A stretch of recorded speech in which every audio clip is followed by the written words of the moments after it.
one continent can have a natural gas price that's multiple times higher than natural gas on another continent because it's way harder to arbitrage that than it is with oil, just because the transportation costs are so high.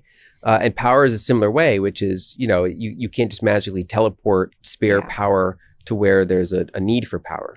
And so, power is in demand. And to some extent, I mean, people were always worried about Bitcoin mining driving up less electricity costs. This actually kind of does it, because unlike Bitcoin mining, AI data centers, one, they want to have high uptime. They can pay quite a bit for power, whereas Bitcoin miners have to find the absolute lowest cost electricity, which means basically stranded either in space or time. And Bitcoin miners didn't really care about like being near population centers, give them Starlink and they're happy to mine in Antarctica for all they care.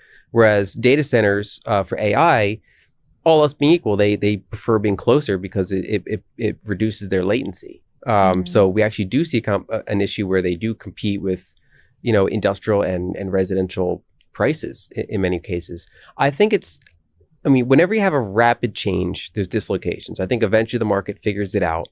Eventually we probably have oversupply of all the things we're short on now: GPUs, RAM, power, data centers. We'll have a period of probably getting overbuilt, and then we'll contract, and I think we'll go farther from there. Just like how farmers got tractors and that made them way more productive. I think basically workers around the world are going to get AI agents, and I think everyone's going to get way more productive, even though it's obviously a very disruptive time as that comes online.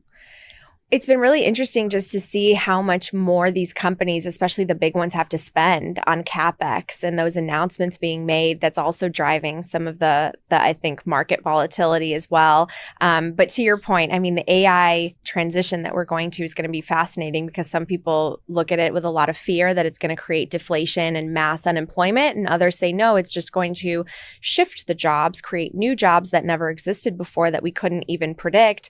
And we're going to be a lot more productive if we employ these new technologies in a great way. And maybe you have a perspective on Bitcoin, because I mentioned on Fox the other day that whenever I've typed into any of the AIs, like, what form of money is the best for, your technology, for AI, for agents to hold and store and send between each other and earn, they all say Bitcoin. Why is that? Well, because it's permissionless. They can spin up a wallet and just use it without anyone's permission.